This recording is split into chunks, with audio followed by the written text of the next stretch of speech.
Okay, so just before we start, I wanted to remind you that this will be recorded if I have your permission. Yeah, that's fine. But is it gonna be too loud in this area? I think we should probably be good. Okay. Okay, so let's go ahead and get started then. I'd first like to just thank you for giving me a minute of your time today. I know you have a busy schedule, but I am looking forward to learning something from you and what it is that you do. So why don't we just start by introducing yourself a little bit and telling me about what it is exactly that you do and why you think digital media is so important. Okay, so my name is MKT and I work for Superior Digital, which essentially is a digital media and advertising company. We work with companies, small to big, to provide them with advertising, whether that be billboards, commercials, TV, kind of everything in that area. We do pretty much everything when it comes to ads and curating digital media takes that will allow brands to gain exposure and reach their targeted audience. Digital media is really important, as you know, especially in this day and age, because mostly every single person's involved in it in some way, whether it's social media, television, or other digital like billboards. We're constantly surrounded by it, from Instagram, Facebook, everything that everybody has. It's like something that is inevitable in today's world, and we can't escape it. The most important thing, though, when dealing with a powerful outlet like advertising and digital media is to find the best way to connect someone to whatever it may be that they're advertising. We have many different sources that we use, and that's kind of how our company is designed. If we sell a feeling or experience rather than just an ad, we're more likely to be successful in connecting with the target audience. Yeah, I find that to be true too because, I mean, personally, I'd much rather buy something or be supportive of a brand or person if they can relate to me in some way or if, like, say their campaign does, So we're more inclined to, I feel, if it reminds you of something or you can relate to it. If like for me, if it relates to my sense of humor or something like that, then there's a good chance that I'll be more inclined to looking further into it rather than just looking over it. Right, and that's exactly how we kind of design our outlook for it. Another thing that's so important is that you need to get inside the mind of the consumer.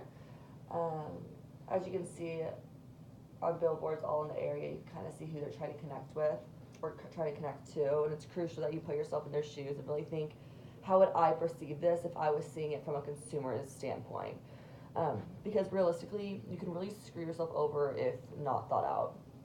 Everyone has a different way of perceiving things, and it's important to think of every which way a campaign could be seen in the eyes of someone else, or um, you'll land in the middle of a controversy that you never really intended on, and you could see that from the Pepsi campaign with Kendall Jenner, other things you see in social media with high-rise celebrities. Right, that's good. Yeah, definitely. Like in today's society, I think we have to be a lot more cautious about everything because everybody's kind of waiting for a story to make a story out of something. So, okay. So with all that being said, what different? I know a lot of people use algorithms to kind of base off how they're going to reach their target audiences. What have you found to be seemingly successful when reaching a particular demographic or audience? Like, what kind of algorithms seem to work for you in your guys' company and what you do? I guess it really just depends on the structure of the company and what they're trying to kind of show their audience. But there's so many different algorithms that people seem to think are successful.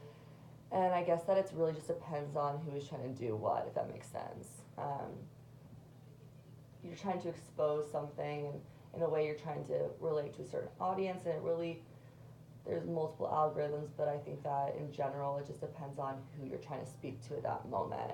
Product placement, frequency, prices, etc. are all factors. These are all things that we have to take into account when structuring how or where we're going to place these ads. Now, I think everyone these days has a different idea of what they think algorithm is or should be. But basically and realistically, it comes down to who is the company, what they're trying to get across to the consumer, and how much are they willing to pay. That's also three factors that make a deal into how are we going to do this to show the public what we're trying to come across. Because believe it or not, companies will pay millions of dollars for just seconds of airtime. It all comes at a price, and that is realistically a big portion of what we do. How much are you willing to spend to make this content come to life? Right, yeah. I know in one of my classes we were talking about how, like for example, Dr. Pepper paid multi millions of dollars for just seconds of airtime with their logo on, a football field. So the money in it really, I can see how that would play such a big factor because, I mean, it's just kind of astronomical what companies are willing to spend just to get a short amount of time to be exposed to a big audience. Yeah, and you can even look at Google. The ads on Google are so expensive, and they're paying still millions of dollars just to have their ad on the side of a Google search web. Right.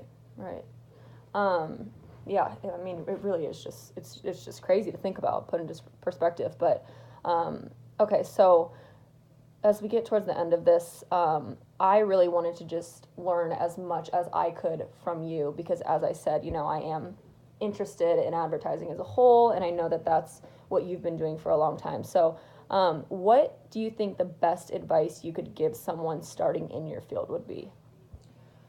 So, starting off in my field, essentially the way you advertise is everything. And I don't mean that for big companies. I mean that in every aspect of this career field.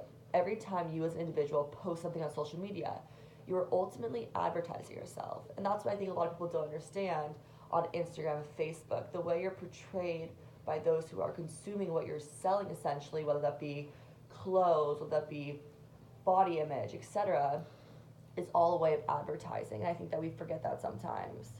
As I mentioned earlier, you can land yourself in a sticky situation really quick.